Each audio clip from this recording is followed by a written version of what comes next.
Yes, sir. YouTube, Glow Yard Gang, podcast listeners all over the globe, guys. Welcome to a brand spanking new episode of Cap and Crown, where we're here to celebrate the game that we love, and that's the NBA. Got a good one for y'all today, per usual. Y'all already know how we do, man. We talk about all things in the NBA related to the NBA, whether it be new or old.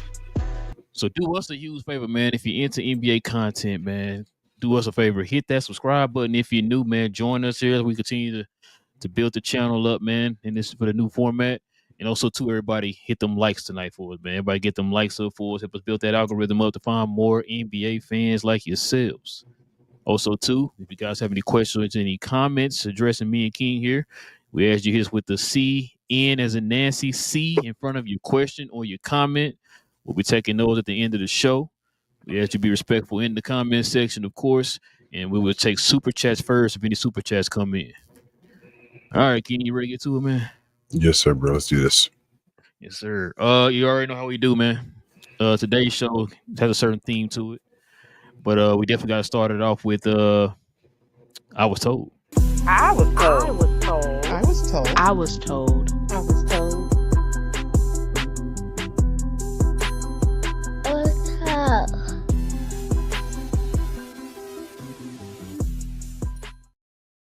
All right, man. Austin, take it away. For people trying to make the NBA right now, understand that the NBA evolved. Be a student of the game. Look what's trending right now in the league that you want to be in. It's not the NBA what it was 10 years ago. I don't need you to have the bag work. It's nice. Can you shoot consistently? Can you move without the ball? Can you make quick straight line drives? If you can defend, shoot the three, and make straight line drives, I don't need you to hit a double crossover. All I need you to be able to do is catch, shoot, and play to make other players better. If you can do that, you can play in the NBA. The best teams in the league are the teams that have 6 or 7 of these guys. There's not one guy who dominates the ball and has a nasty handle. This isn't the early 2000s where you could throw it to Melo and Melo's doing it. It's a different NBA than that time. You need quick decision, multiple guys who can catch off the dribble. Why are the Pacers so good? Because they have 9 good players. All of them can catch and shoot. All of them can catch and rip and drive or just move the ball. I don't need a guy to rip and swing, pull back, double cross, behind the back, Euro. I don't need all of it. All I need is you to catch and shoot, catch and swing, open pass, defend, play with high energy, NBA. If you are a wing, if you are a young guard watching, if you want to make the NBA, watch the NBA that you're trying to make because it's different than what it was 7 years ago. Watch the league. Be strategic about your game. If you're a wing right now in college basketball that's got some talent, go to the gym and shoot 1,000 threes. Watch film and learn how to catch straight line drive to go to finish or just to create offense and go move the ball. Can you hear what old Austin said, man? You've been dropping some gems here lately, man. What you think? Not much. I was going to say the same thing. Austin been on one recently. I don't know what he up to, but you say you trying to get a spot on Amazon? He trying to take Glenn's spot. I told you, coming for his dad. His dad ain't gonna get a job again back at ESPN. But yeah, man. I think we talk about this all the time. We used to, at least when we talk about the Mavericks, getting skilled players on your team. That's what you want to do now. That's what the NBA is. Get a bunch of skilled guys. You want to get as much skill as possible.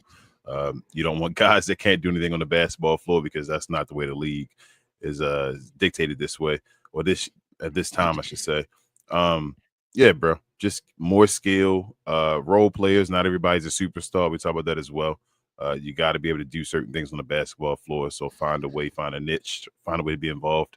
And other than that, bro, he basically just taught the truth. I think we all know that. Like, you can't just win with one guy just doing. I mean, you never could win with one guy doing anything. But at this point, like, you can't even win with like 2 guys. I think back in the day, very, very rare that you win with just one guy. You could win even. Think about it. Even like when Dirk won, like, shout out to Dirk. He really was the centerpiece and all that type of stuff. But he had guys around him that could do stuff. There were a lot of, former all-star type guys that were around Dirk. So, excuse me, I just think you got to have a bunch of guys around you. Like, it's rare you're going to see teams with just one nuclear force and then nothing else around to win a championship. That just doesn't happen usually. So, yeah, I agree with everything Austin said right there. That's crazy, but I do. Yeah, no, I agree with him too. Like there's in recorded history, I guess you could say there's probably two of my three, if you want to count also two. The Detroit Pistons of 2004 didn't really have a superstar, but they did it as a collective unit. People always bringing up the Dirk championship and Hakeem Olajuwon first championship before they got Clyde as two examples, but that's only like two examples. Iverson was close; he got his team to the finals, just couldn't get over the hump. But like he said, it's about how you build your teams. I think we talked about it on here on the show probably a couple shows ago, maybe a few shows ago now. When we talking about Cleveland, for example, and I was telling you about how they don't have enough guys on that team that can create for themselves. It's just two guys literally, and everybody else needs to be spoon fed by those two guys. And so that makes it a little bit harder for the offense to flow a little bit better when you got guys who are so dependent on somebody else.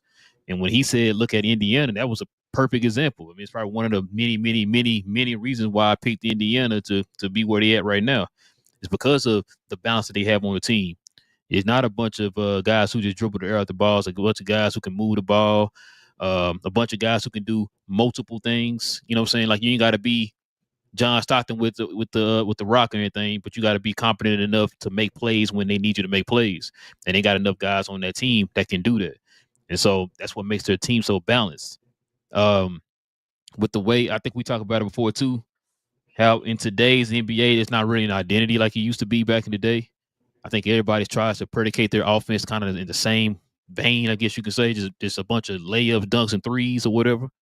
And the mid-range game is completely out. We talked about that so many times, but if you notice, some of the greatest players of all time, even in today's game, can still hit the mid-range. You know what I'm saying? It's very effective as part of the game. But so I mean, I agree 100% with Austin, man. I don't know if you be watching those videos, man. A lot of times you see like the little high school kids, the little elementary school kids. They emulating a lot of stuff they see in today's NBA, where they're doing the triple step backs and all that stuff. You know what I'm saying? Trying to get in their bag and all that, and not utilizing and picking up certain skills that's going to help their career be longer than 3 or 4 years or whatever, right? But I mean, a lot of people don't look at it that way. I've heard NBA players. Matter of fact, I remember when Derek Lively had that.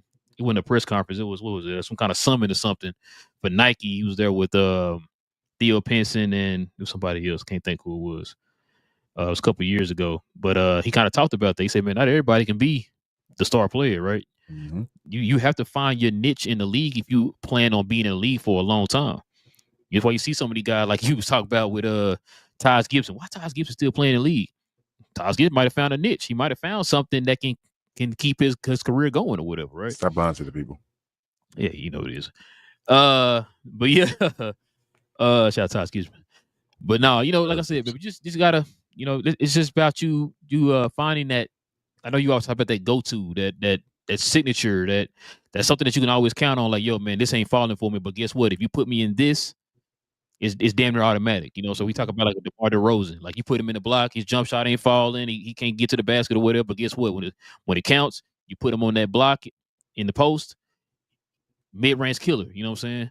And so that's a lot of what the kids nowadays don't understand, man. But I think a lot of it too, man, is like, I mean, I know we did as kids. I'm not gonna lie, we did it because my father's get on me all the time about it. Like, we try to emulate stuff we see on TV, but I guess it takes I don't know, just a certain mature, an adult or whatever, or somebody with knowledge to kind of sit these kids down and tell them, hey, that's not the right way. You got to do it like this if you want to succeed in this game or whatever, or make a career of this or whatever the case is. And so, I mean, it's just gonna take those kids, like typical kids, having that mind frame, man. Because I know nowadays with the AAU, the way that they coddle to those kids, and now they got you getting paid in college and all that stuff. It's really gonna be on the kids, man, to have that mind frame and want to learn that type of stuff. It's like the way we knew that PJ Washington and like Daniel Gafford would fit on the Mavericks before they got here. Like, you just know their skill and all. Like, it wasn't about PJ. I know before PJ got here, a lot of folks were like, man, PJ got to come here and give you 25 points a game and all that stuff. And we were telling folks, nah, that's not the role we need PJ Washington to play. PJ Washington to give us excellent defense, knock down 3-point shots and all that, open shots. Yep. The things that we were missing on the team that we were looking at and saying, hey, Luka and Kyrie could do this. We need somebody that can do this for us. And He came over here, did his job. He didn't try to do anything more. It was actually times at the beginning when he first got here, we were like, do more, PJ. You feel me? He was kind of being too selfless in a way. So, yeah, bro, it's just about getting a role. Everybody don't got to be that Superman. Everybody can't be. Everybody used to be. That's the way it used to be when you used to play, like I say, on street ball and things like that. Once you make it to the league, though, and you're playing for a check, and this is actually a job, it's roles. Like you're playing on the team. So guys got to do certain things. Everybody can't be, what is it? You can't have too many chefs in the kitchen. Mm-hmm. It can't be that. So that's the best teams when you understand their roles. Everybody can't be a general, man. Some people got to be a soldier. Yes, sir. And that's just how it works. But yeah, like I said, man, I agree with him, man. I definitely agree with him. It's just about the younger folks, man. Just finding, kind of do like what Kobe did. You know what I'm saying? Where Kobe was taking pieces out of everybody's game, man, and implementing it to his game to make him a more well-rounded player. You know what I'm saying? Like a lot of young folks don't do that nowadays, man. They feel like they already got the answers. You know, people been kind of telling them they the best player of all time and all that stuff from high school to college or whatever. I was listening to somebody, and who was it? I think it was today. Yesterday, one of, and they were saying that once you kind of in high school, you were the best player, right? You get to college, you kind of got to start over a little bit. But if you're one of those top, you know, of the nation players, you know, you still kind of up there with the, you know, getting the fair treatment, the kind of certain treatment or whatever, or favoritism or whatever. But once you get to the league, it's a different story. You literally got to start over from ground zero because everybody can do what you can do. Everybody in the league was at number one in a high school or whatever. You know what I'm saying? So it's just like I said, I think it's going to be some mind frame, man. There's got to be a certain hunger to them too. They got to have. And I think, like I said, with the way things are nowadays, where there's more avenues to get to the NBA, and there's more, and now you're getting paid in college and all that stuff, bro. I wonder if that hunger is still there for some of these young folks, man. And I know I've been hearing a lot of the older players kind of question that nowadays. Like, you know, do you have that certain drive? Is it more about you getting as much money as you can in college and not still obtaining that drive, or is it really about you trying to get better? To better yourself to have a long career in the NBA, like which one is it? You know what I'm saying? So it's the catch-22, right? It's like if you take stuff away from people, then obviously they get hungrier. Like it is what it is. Like if you're hungry, that's what starving is. Literally taking stuff away from people. So they're starving, but at the same time they shouldn't be starving. Like folks should get paid and all for their, you know, value and all and what they bring to the table. So it's a double-edged sword, bro. And I don't know. It's like what's that saying? What's that saying where like you are what's it like you when you're at your desperate time, it's like that's when you I forgot the saying, but it's kind of like whenever you like it's most like whenever you're desperate, your most dangerous, you kind of your most desperate time or whatever like that. Yeah, something like that. Yeah, I heard. Yeah, something like that. So, you know, when you take that drive and that hunger from a lot of these young kids, man, it's like because I've been hearing a lot of them jumping from portal to portal. Because now remember back in the day, if you went into the portal, it took you about I think it was like half a season or something like that to finally get to be able to play on that team that you went to. Now these people can jump to portal and whatever, and then on top of that, once you enter the portal, whoever can offer you the most money, you go in there. Yep. You know what I'm saying? So, I mean, like you said, it's a catch-22, so give or take, but. Just, you know, that's the thing, though, man. It's just, do you still have that same hunger? Do you still have that same drive that got you here? Do you feel like you made it now that you got to college? You making that money, or do you feel like, yo, I can get better, and I can make even more money if I get to the league? Facts. But yeah, man. What was that brought to you by? Shout out to Fanatics. This I Was Told segment is brought to you by the folks over at Fanatics. Fanatics is the world's largest collection of officially licensed fan gear from all the leagues, teams, and players you love the most, including WWE. You can earn fan cash to redeem in your orders, jersey protection for when your favorite player is traded or changes teams. They also have an unrivaled selection of authentic fan gear and Fanatics exclusives that are only available on the site. So if you need some merch and are interested in helping the channel, scan the QR code on the screen or follow the link, which is always in the description. All right, man. You already know we got to do next, King. We got to get to the recap.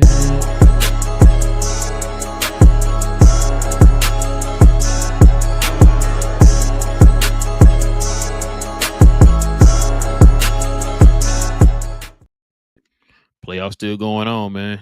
So you already know we about to talk about. Let's see, man, if our predictions came true so far, man. So far, so good, or so far, so bad, man. Which one is it? Pacers and Knicks. Pacers are up 2-1. They play again tomorrow, I believe.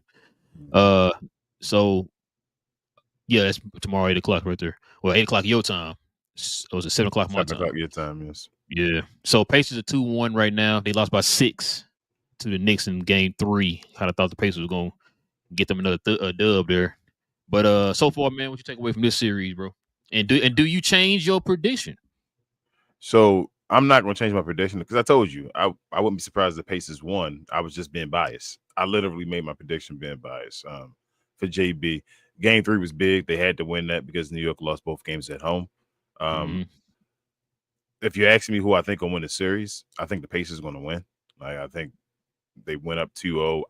Game 3 in neither series changed my opinion on who I think is going to win. I think the team that went up 2-0 is going to win on both sides. The Knicks have to win game 4, obviously. Like, Indiana's at home again, so if they lose game, you know what? If the Indiana loses game 4, this is really a series. Like, if Indiana loses game 4, like, all the momentum switches. So I'm still go to the Knicks in 7. I don't think the Knicks gonna win with my brain, though. Like I said, it's a hard pick. So yeah, I'm gonna go with the Knicks in 7 still. But yeah, Indiana should win. Can I change my answer to Pacers in 6? I mean, you could go ahead. You going Pacers 6? Sir. Yes. Thank you, sir. The question is, do you expect Cat to go off like he did last game? Again? No. I don't expect the Knicks to win. Both of them in Indiana, and they barely got that game in Indiana. And so, hey, Cat had to go stupid. Yeah. If Indiana loses game, like I said, if Indiana loses game 4, then I would think even you would start being like, well, something up. So I'm gonna change my answer to Pacers 7. Yes, okay, that's fine. But like, it's really if the Pacers lose game 4, if they after beating winning 2 on the road, lose 2 at home, they don't look as dominant no more. It ain't like, oh my goodness, the Pacers just is okay. We beat you twice on your building or whatever in your building. So I don't know, bro. New York got to win. They got to win game 4. If they win game 4, it's okay. It's best of 3. So let me ask the question. So if Pacers lose, I don't think they're gonna lose, but let's say the Pacers lose and it's 2-2. Has a series begun because a team has beaten a team on a opponent's home court, or because it's tied 2-2 and they both won twice on each other's home court? The series still hasn't started yet? No, the series started game 1. Okay. When Indiana won in New York. That's why it's a series now. That's why every game matters for New York. We're sitting here. If New York don't win game 4, this is a wrap. So it's just gonna be a best of 3 in your mind. If New York wins, though, now it's a best of 3, and they still got 2 out of 3 at home. Indiana only plays 1 more game at home. You feel me? If they lose this next game. Yeah. So if the series wouldn't have started, in your opinion, if it was 2-2 and they both won at home. If they both won at home, if New York won the first 2 at home, like that's why I say the other side is different, because on this side, the Pacers won both of the games in New York. You feel what I'm saying? Yeah. Like they had the games first in New York, and New York lost both of theirs. So it was like, damn, Pacers basically got a lot. Sorry, podcast listeners. Hypothetically, we're speaking. We know they ain't played game 4 yet. We're just saying if it was 2-2, both teams won 2 on each other's court. I know they always say the series don't start till somebody win on somebody else's court. Yes. But if they both tied up, does that still consider the series started? Or it's just like, it started. It's just going to be a best out of 3. No, it started, like I said, because when Indiana won the first 2, I thought the series was over. So it started for New York. If it would have been the opposite way and New York would have won the first 2, I would not have said it been over for Indiana yet, because Indiana had not lost a game at Indiana yet. You feel what I'm saying? Like, so they had the chance to go just prove themselves back at home. But when they won the first 2, it basically looked like, okay, well, New York, they done, because they got to win 2 in Indiana. If they go and win 2 in Indiana, that means they're doing something special, which means I'm not going to say they can finish the whole job, but I mean, if they win 2 in a row, I think they're going to win 3 in a row. So, who's more pressure on for game 4, Indiana or the Knicks? That's a crazy question, because when people ask that, it's weird, because obviously it's more pressure on the Knicks for game 4. But if the Knicks win game 4, all the pressure's on Indiana.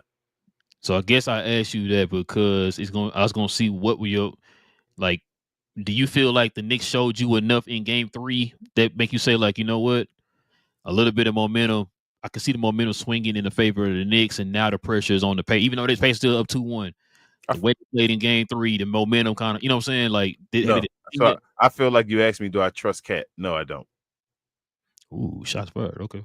So that's basically what you asked me. I don't trust Cat yet. It's not like, oh my goodness, it's Cat and all that. Like I don't trust him to do that again. If the situation happened again, I don't.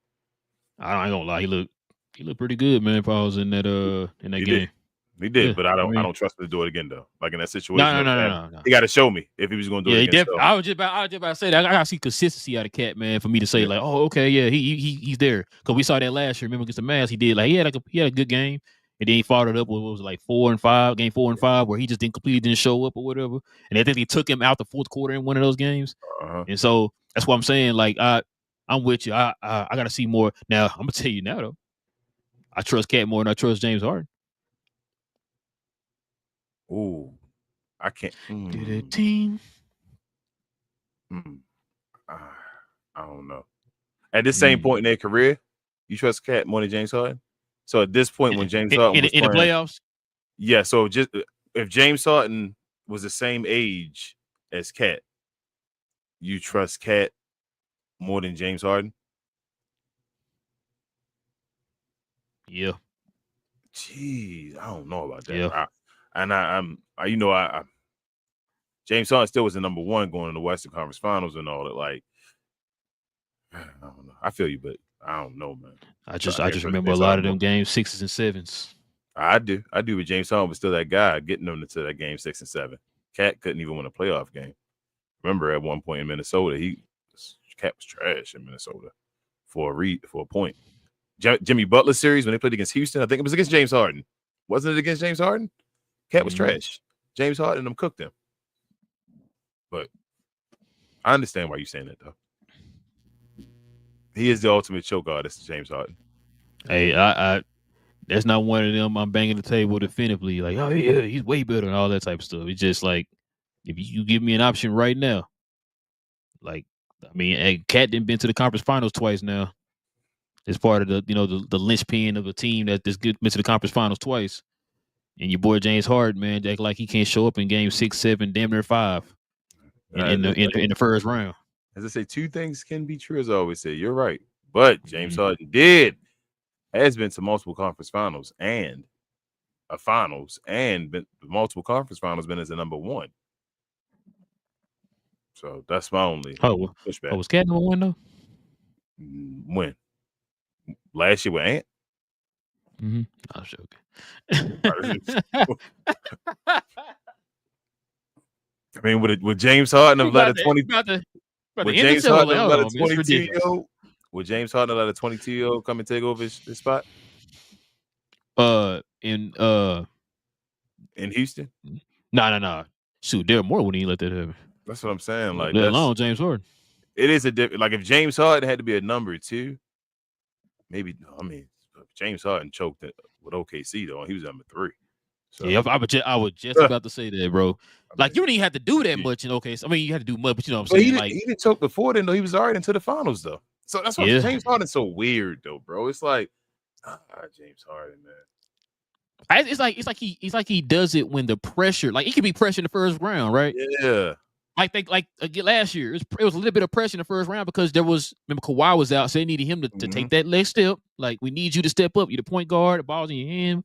You know, you played well during the regular season, showing flashes when what's boy name Kawhi was out, and it's like when now show that same game here in the playoffs. It's like, you know what, I'm good. I'm gonna get this 7 points. It's adversity. Whenever he faces adversity, he folds. I remember it's all the times if he's like dominating a series, like we played James Harden before when he like destroyed us and all that stuff. Like that's easy for James Harden when he's doing that. Whenever the going gets tough though, and it's like situations where your team may not be going to a situation they need you right now, where like you completely favored and all that. A where series you against San Antonio where nobody else showing up, but you should be James Harden. You good enough where San Antonio didn't have enough on their squad. You should have still beat them. You feel me? Like because you're James Harden, you're that good. You could have beat San Antonio. He didn't. He folded. You feel me? Right. Those situations, it'd be like, damn, James Harden, where are you? So he just, I don't know, bro. But he is, I mean, like I told you, it's not a knock against James Harden. I don't want him to be like a hater of me or whatever like that. But I do think in the future he is going to be the representation of like a choke job. It's going to be like he's going to be the picture, kind of like in the dictionary. When you look like choke job, people talk about joke, they're gonna say they're gonna make him a verb. Like when you moss somebody on the football field, you did a Harden or whatever, you choke. That's what they're gonna say. Shout out to Wilson, man. He already had that on his. He had a video about it. Yep, shout out to Wilson. You're right. About 2 weeks ago, I think it was. But yeah, so man, to get to the West here, man. Timberwolves just lost this again, so that series is now 3-1 OKC. I thought maybe the T-Wolves might have had a chance after blowing OKC out by 815 points in Game 3, but I guess that wasn't the case, man. But I mean, what do you take out of this series, man? I didn't think Minnesota had a chance even with winning Game 3. I told everybody in Playback. That was just so. The OKC had won both of their games in OKC already. They were up 2-0, and then Minnesota punched them in the mouth Game 3. And I mean, they could have punched back and all, but they folded. They folded Game 3 and said, "Okay, I mean, we're not gonna get the calls with SGA and all that stuff. We already up 2-0. Like we only need to split this. If we split this, it's a commanding win. You feel me? Like, yeah, but I say that's a win for them. Like that's fine. So, and they got the job done. I said before the game today that if the Timberwolves wanted to get this and make this a series again, and we actually were going to be worried about this, and it's going to be like, oh, competitive, they would have to blow them out again. And the game was close from the get-go, and I knew if the game was close, OKC. They lost by. It became a free throw battle towards the end. They lost by 2. That's what I'm saying. And OKC was going to win that game if it was close. So OKC won it. OKC going to the finals, bro. Like OKC, if they don't win a championship, it's a failure now. I told you at this point. Yeah. I'm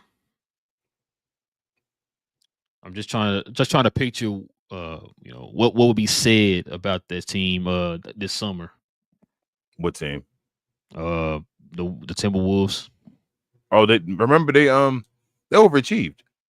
They made the trade with Cat and all this Julius. They got the draft pick and all back with Julius Randle. Like, remember, they weren't supposed to be this good. They were 6th seed. So they made it right back to where they were last year. They just need to continue making moves. That was the get Anthony Edwards with some help. Like, so now they can decide about Julius Randle. Really, I think they should just get rid of him. Like, I wouldn't. You had to call it right now. You got to call it right now. Is he back? I think he's gonna be back. I wouldn't bring him back though. He like over 30 now. This is first time ever showing up. His value at his highest probably right now. I would now move him. That's the time to move him. Probably get off Rudy Gobert if you can as well. Like, get some more guys while Ant is there. Like, you have a competitive team around him other than those guys. You feel me? So, bro, can you get off of Rudy, bro? Can you get off of Rudy's contract? Rudy make what now? 30-something million, I think. I think got more like than 3 years left. I don't think he got 40. Maybe he got the extension. He signed that extension that gave him like 30 or something like that a year. I think he in now. Because he was at 40-something before. I think he had 30-something now. But, I mean, you may have to attach a pick to Rudy to get rid of him now. You go get picks with Julius Randle. You got one last year for Cat. You go get picks now for Julius Randle, the guy you replaced him with. And then maybe use one of those picks with Rudy Gobert to get off of him. Because he only got about 2 years left. But ain't Julius Randle a free agent? Yeah, free agent. You had to do a signing trade. Which will probably hard cap him and all that. Yeah, probably hard cap him, yeah. They had to do the moves, and Julius Randle had to be the last move. Because I think Ant's contract kicks in, too. Yeah, so I'm saying Julius Randle had to be the last move. And then you had to sign and trade him for something else. He had to be cool with you, though. And I think that'd be fine if you can get him money and all that. I don't see why he wouldn't be able to do it if you can send him somewhere. Yeah, I know he been playing well this playoffs, bro. I just don't see him still. I still don't see him like a second option like that, bro. Again, you just said Cat. Him and Cat got traded for each other, and this may, like we said, may go down as the best trade in history for both teams, right? I still don't trust either one of them. I wouldn't trade for either one of them on my team. But shout out to them. They're both in the Western Conference Finals. This might be the furthest they both get, though. That's crazy. But yeah, it's crazy. Traded for each other, they both would like lose in the same round or whatever. That's crazy. That like you said, that'd be the most equal trade of all time, bro. Let me ask you this question: if the Thunder and Indiana make it to the finals, right? Mm-hmm. How many games would Indiana have to win for it to be seen as a success? They're gonna win it all, sir. Okay, I know you're gonna pick that. How many would they have to for people you think to be like, you know what? Spoiler alert. Yeah, for people you think one would be enough people to be like, oh, that's respectable. 2. So you think 2? They would have to win 2. Mm-hmm. Okay. This is a 68 win team though. People, I don't know. People forgetting the Thunder won 68 games. Like they almost won 70 games. Man, folks been sleeping on Indiana all year, man. Like, geez, like Allen Iverson only had to win 1. Indiana got to win 2. They gonna win 2. They actually gonna win 4, but you know. You think they're gonna win 4? If they win 4, if that matchup does happen, I know we're going further along, but if that matchup does happen and OKC loses, OKC may never win 1. Not in this like general. I'm being dead serious, bro. That's a major like. That's one of those type of like knockouts. If they were to get that far and lose to Indiana, that would be a choke job. Indiana would be on the Cinderella run, and it would be a choke job for OKC. They got the MVP. They won 68 games. They got the executive of the year again. Like that ain't a choke job.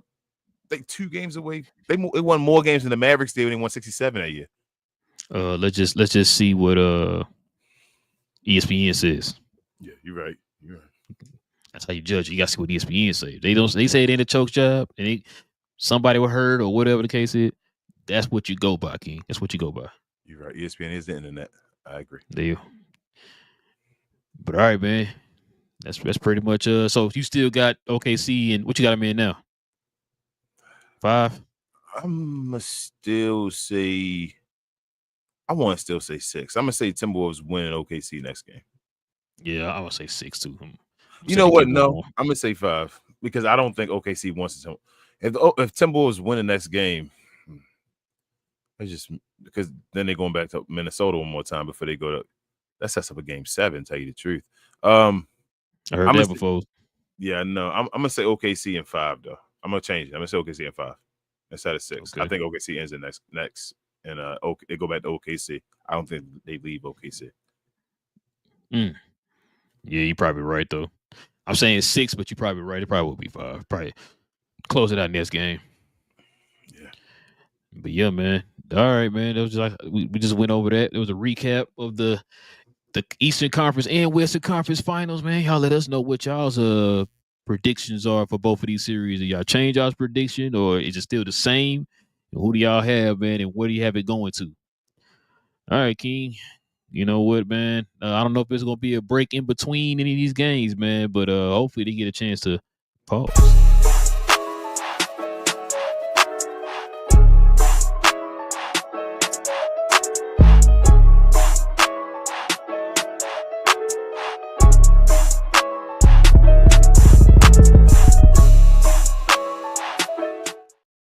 Ooh, the disrespect continues. Check it out. Gil, where are you on this? Absolutely. Who's the most important number 2? This is very disturbing to say his name because he was supposed to be a number 1, but Pascal, right? I thought when they traded for him, he was the go-to guy. So the fact that you are even in this category lets us know you haven't stepped up to the plate. I mean, 2019, you showed very great promise in your ability, and you've never taken that leap in this basketball career of yours. So the fact that you're even in this discussion about who is the most important number 2, it's you, because you're supposed to be the number 1. So the fact that the playmaker on the team is the number 1 option lets me know you have no chance of winning the championship, because statistics show that anyone who averages over 9 assists as the point guard and they're the best player on the team, it's hard for them to win a championship, because that means your team is not that good. So the fact that you're not getting the ball down low or on the wing and you're taking over these games, and Hallie has to grab all the points from playmaking and scoring, kind of tells me that Indiana's really not ready for it.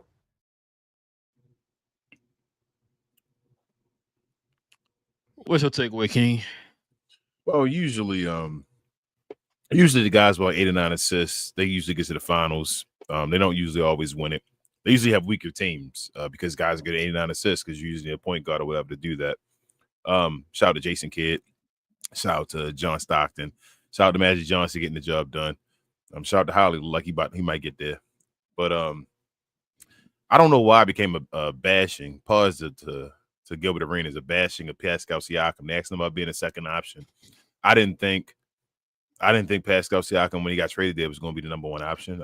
I was just about to say, I didn't hear anybody say he was the number one option. I heard him being a compliment to Tyrese Halliburton. Because of what he had already done with Kawhi Leonard and all that stuff in Toronto and approved. People were trying to give him as a second option. I think that ship had already sailed and we knew that, but it was about him being a number two. Also, that was when Holly was going off, I feel like, before the injury and all that. Like, people were thinking Holly was that dude and all. So I don't know what Gilbert Arenas is doing. I know he tried to speak a little differently, a little eloquently or whatever when he was talking right then and there to be like he was speaking something or saying some truths. But nah, man, you gotta pause, bro. Gilbert Arenas be tripping sometimes. Like, Gilbert, bro, you dropped 30 a game, and where did it lead you? Not to knock you, but like, you didn't get past the second round, so I don't know. Will Gilbert Arenas fall in that category where he's talking about the 9 assists and can't lead a team to the championship and all that? No, he didn't get 9. He didn't get 9 assists. He didn't get 9 assists. Nah, he didn't. And also didn't lead a team to it. Interesting. Yeah, man. Some of the stuff he be saying, man, just kind of leave you speechless sometimes, man. I didn't hear nobody say that Indiana was trading him to Indiana to be a number one option. He wasn't even the number one option in Toronto. Well, yeah, he was. Wait, was he? Yeah, he was. He was. Yeah, he was. He wasn't when they were winning. Yeah, when they were winning. Yeah, when they won that championship, he was not the number one option. And we saw what happened when he was number one option. He was not that guy to lead the team. So, which is why he fit better in the role he's in right now. That's why he got traded. That's why he got traded. You know what I'm saying? And so, like I said, he's fitting the role he's supposed to play in. That's why I said nobody said he's gonna be number one option. I don't know who said that. I never heard that. And so, yeah, I guess so. But yeah, because a lot of people, I think, on there, if you actually seen that clip, folks on there were looking at him like he was crazy. Like, wait, what? Like, I don't know where he got that from, bro. Like you said, I don't know where the hate came from. They're up in the series. They made it to the West Conference Finals, and it looked like they might be the favorites to make it to the finals. So where did the hate come from? They'll never win a championship, but they're about to be 4 games away, possibly. If you feel me, like that's 6. So technically, they're 6 games away now from winning the championship. Now, Gilbert, like this is moments where even if you felt that way, you probably shouldn't say it. Like, this is not you. Yeah, you're right. God's going. Let me. No, I want to go there. Who was? If you think Gilbert, so Gilbert was trying to be great, right? Gilbert was a great player, right? Who was he modeling his game after? Who was he trying to be like to win? What did he succeed? Like, you feel me? Like, who was he modeling his game at that he succeeded so greatly at doing, where he was such a winner? That's not even the bash him and knock him. I mean, I wasn't gonna say nothing, but you keep nudging me in that direction. Look, man, this is why when we heard somebody tell us, you let the folks who played the games talk the game. This is also why we heard Adam Silver said what he said about the people who cover the game. Because, like you said, the first thing you said when you started talking about this is you bashing the dude. Where'd that come from? Where'd that come from? Like, I can understand, like, they lost in the second round or something, got beat bad in the second round or something, or in the first round or whatever. He's struggling. He's not showing up. The dude is showing up, and they're, like you said, 6 games away from winning the championship. So where's this coming from? Second is, I hate to be this person, bro, but you trying to lay down a blueprint on how to be successful just don't sound right. If that's the case, if that's how you're supposed to do it, why didn't you do that? Yep. Because you can say he was a great player or whatever. Let's be honest. He was a flash in the pan. He was. What do you have? 3 great seasons? 3, maybe 4 at the most, maybe. Maybe, 3, yeah, 4, maybe. yeah. You know what I'm saying? Like, so I don't understand how you have the room. I mean, you want to be technical. Pascal's been more successful than you. Yes. Hold up. I think Pascal probably. I'm not even talking about the rings. I ain't talking about that. I'm talking about him being in the league and being an impact in the league. Yeah, but Pascal probably be a Hall of Famer. Oh, he is. Yeah, Listen, Gilbert Arenas not going to be a Hall of Famer. That's what I'm saying. Like, so that's why I don't know where that came from, bro. Where he just started bashing this dude. I'm like, when I sent you that, I'm like, yo, wait, what? What? I had to make sure I listened to the whole thing. So I like maybe I missed something. But then, like I said, if you go back and look at that clip, the people on the panel with him were kind of looking at him crazy, like, wait, what? Bro, like, what are you talking about? The only number one on one of the teams remaining, or number two, I'm sorry, on one of the teams remaining that hasn't failed at being a number one is, I guess, Chet or J-Dub, because they haven't had a chance to. On every other team, you could have said the same thing. Like, where did that come from? If you went to New York, wasn't Cat just a number one that failed? Okay. Yep. Julius Randle. Wasn't Julius Randle number one before? And what's the name? LA, all the way back in LA and all that failed. Ever since then, he still ain't been. Oh, I'm sorry, even in New York, became the number one, and then Jalen Brunson took his spot and all that stuff.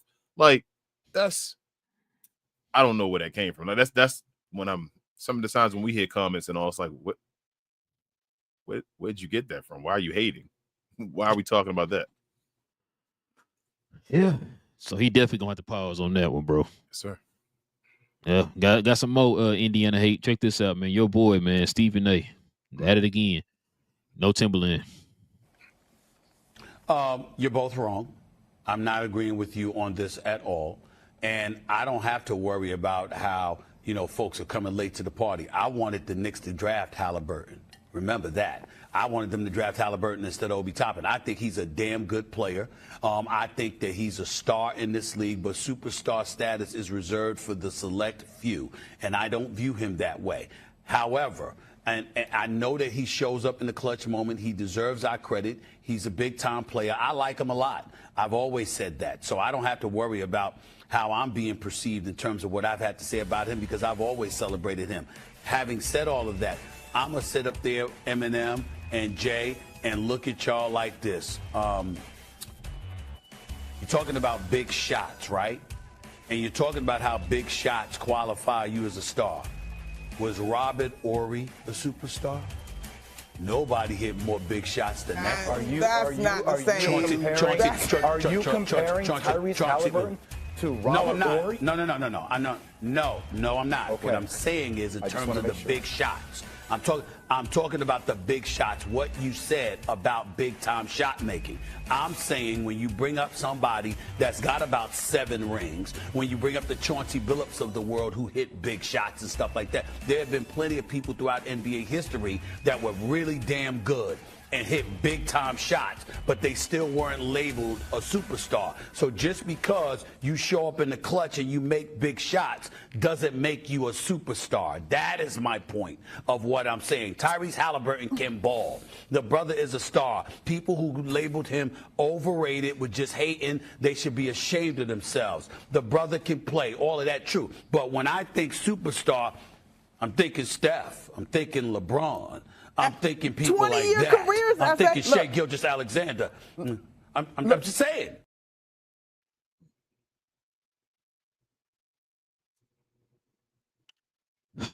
What you got? What you thinking?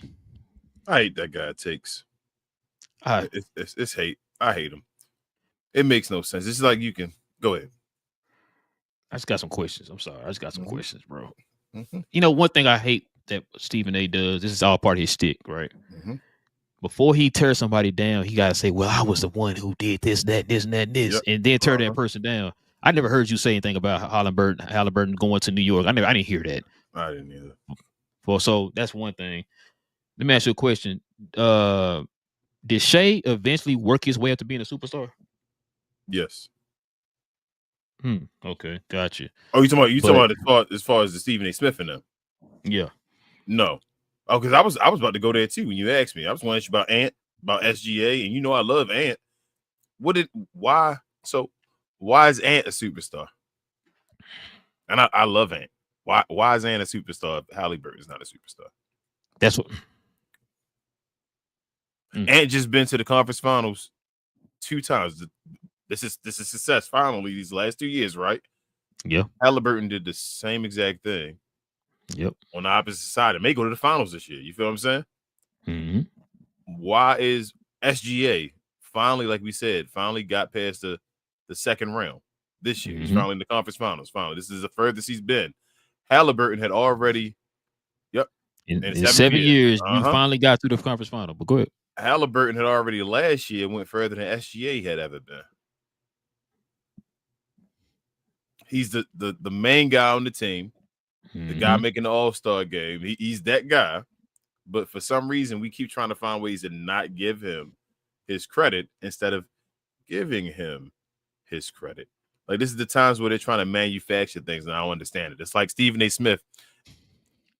He's trying to say, well, I don't think Halliburton's a superstar just because he makes big shots. It's like, well, why did you attack? Like, but I'm not saying he's not a superstar. I'm just telling you based off of that one thing that you're saying at Robert Horry and all that.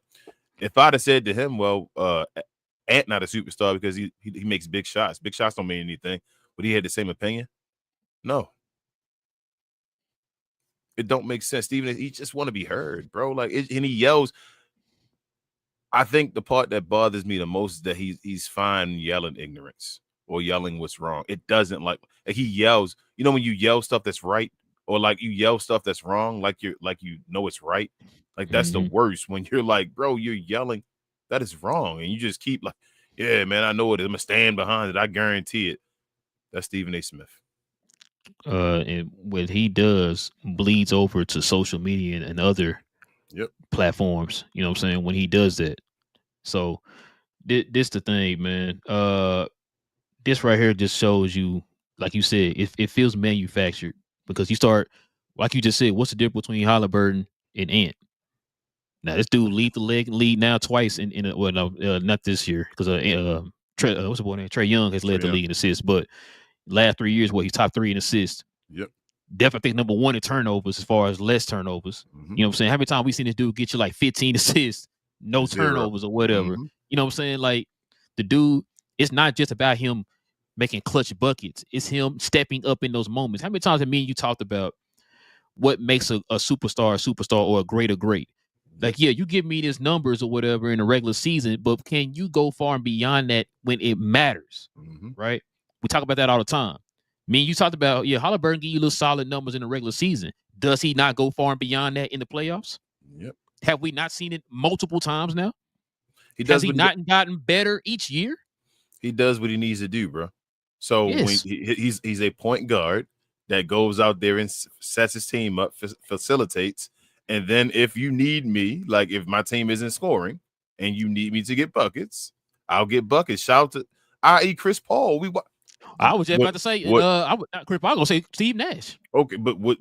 Let me ask you this, because Steve Nash, a white dude, so Stephen A. Smith want to just hate him, but not hate him. Stephen A. Smith weird, but Chris Paul. What do you say? Chris Paul not a superstar? When Chris Paul was in his heyday, would Stephen A. Smith say Chris Paul not a superstar? Nope. Nah, he wouldn't. So it's just hate. If Chris Paul a superstar, Halliburton a superstar. Hold up, how about this? How about this one to you as well? As far as the number 1, right? Who's went further, Chris Paul or Tyrese Halliburton? Great point. Oh, okay. Well, what we talking about?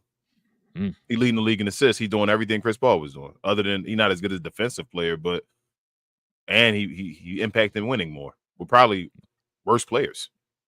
Yeah. Because it's after that is what Pascal Siakam and then it's like you would have a bunch of Clippers players before you have the next Indiana player, and it's a bunch of good Indiana players as far as like we said, just players that can do stuff. But the next Clippers players would be a lot of Clippers players before you get to the next Indiana player. So that's why I say like this dude just be talking, bro. Man, I was watching a video today. As a matter of fact, I think it was on TikTok. This dude was like, "Man, can we stop paying attention to ESPN?" I was like, "Man, you know what? This man just said something that I probably should have. I should have posted a video talking about. Man, we gotta stop watching ESPN, bro, because of these stupid takes they be having. Like I said, that take that Gilbert Arenas had, that was on ESPN, and then of course y'all know Stephen A. Smith's on ESPN. So you're supposed to praise. This is what we talk about all the time when you just talk about Adam Silver and all, like the way the league is covered. You're supposed to praise teams. These are the last, 4 teams remaining. We're at the final 4 right now, the NBA like season or whatever. You're bashing a team that's looking like they about to go to the finals. You're bashing their number 1 and number 2 of a team that look like they're about to go to the finals. And it's so many, all those, I look at Steph Curry. I look at LeBron James. I look at they're not there. Again, they're not there. We're still talking about, I say it all the time, bro. They will not leave Steph Curry, LeBron James, Kevin Durant, and all them dudes alone. Yep. There are so many players better than them. I tell you, Steph Curry, that whole myth, get that out the way, bro. There's probably about, at this point now, there might be 4 point guards better than Steph now. He keeps going down my line. He's you see that? You see that? You see that? That Instagram clip I sent you? Yes, about the Steph Curry and all that stuff that and what's his name got? It was Cade Cunningham. And Cade was about at that Steph Curry level. Steph been going down the hill. Like, they keep trying to, every time he has a great game or 30 points, oh my God, Steph Curry's a top 10 player of all time and all that. But I've watched Steph Curry career. Steph Curry was dropping hella single-digit games this year. I was watching that when it was going down and all. And Houston gave him problems and all this year. We were talking about that. So, nah, bro, like, at this point, I'm picking Luka, SGA. I'd pick Jalen Brunson. They all better than Steph Curry at this point. I'm comfortable saying that. And Holly getting there himself. Like, this dude does what we talk about the in-season tournament. Yep. Last year, when the first in-season tournament, who was in the finals? Indiana Pacers. Before he got hurt. Like, who I've been talking about all year? Indiana Pacers, bro. Like, and they got a great coaches we've been talking about. A guy that should have been, that need to get the credit Doc Rivers got. So, thanks. It is what it is, bro. But they need to pause. And with that being said, I know you about to ask me, shout out to Playback, bro. Thank you to our friends over at Playback for this segment. Pause. If you're tired of the national media and the annoying ways they sometimes cover sports and other events, give the Glow Sun Production channel on Playback a try. We cover new and old school basketball, wrestling, and geek culture. And just recently, we've added boxing, mixed martial arts, anime, and even video gaming. So if you have time in your busy day, give our channel on Playback a look and check out some of our replays while you're at it. Another special shout out to our favorite at Playback. Back to the show. Yes, sir, man. That's crazy. We don't have no questions or comments tonight, King. We can call it a night tonight. But listen, man. Definitely appreciate everybody, man. Rocking out with your boys, man, for another episode 18. No Rod Williams. Hot Rod Williams, you know what I'm saying? You don't know nothing about that, man. Shout out to Hot Rod Williams. Play for the Mavs for a little bit. Listen, man, if you guys are new to the channel, if you're into NBA content, go ahead and do us a favor. Hit that subscribe button, man. If you're new to the channel, also, too, hit them likes for us tonight, man. Help us get them likes up, man, so we can build that algorithm to find more NBA fans like yourselves, guys. If you guys want to become a member of the channel, of course, you guys can hit that join button right there next to the subscribe button, man. Join us here every Friday as we Friday morning as we have our show here with the members, man. We had a pretty good one the last few Fridays, man. So shout out to the members of the channel, man. Y'all keep the lights on. We definitely appreciate y'all. Also, too, man, follow me on my other channel, Cause We Geeks, where we talk about all things in the geek culture involving movies and television. Me and Cuz will have a show tomorrow night, man. So you guys join us over there on Cuz We Geek, man. If you're into Star Wars and Marvel and DC and the Predator, Aliens, whatever it is, man, we talk about all that stuff over there, man. So follow us over there. We're trying to get to our second goal of our first 500. We're still trying to build up the channel. We have a consistent schedule now, guys. So every Tuesday evening and Saturday morning, guys, we have shows. So tomorrow evening, we'll have a show tomorrow evening. Kings, everything else I'm forgetting, man. We professional podcasters now. We do like a show every day, don't we? Jeez. Yeah, pretty much, yeah. But share, more share, y'all. A like is an equivalent of a share. We appreciate y'all. Please help us grow over here. We try to get to our next goal of 5K. But also, while you're at it, follow me on my other channel as well. We Talk Combats, where we talk all things combat sports and sports entertainment. We just had a show this past Sunday where we talked about Saturday night's main event. Well, yesterday we talked about Saturday night's main event and Raw and SmackDown. We have a show every Sunday around 3 p.m. Eastern, where we do a recap of weekly WWE news, but we also talk about boxing and UFC and things like that as well. We actually talked a little bit about Canelo and Crawford and also Manny Pacquiao coming out of retirement on the past show. So help us get to our first goal of 500 as well. We're trying to get up there. We're growing. And thank you. Yes, sir, man. Listen, man, with all that being said, man, it is your boys, Relle and King of Cap and Crown. We'll be back here on Wednesday, y'all. So join us here on Wednesday. Y'all already know. Cap and Crown.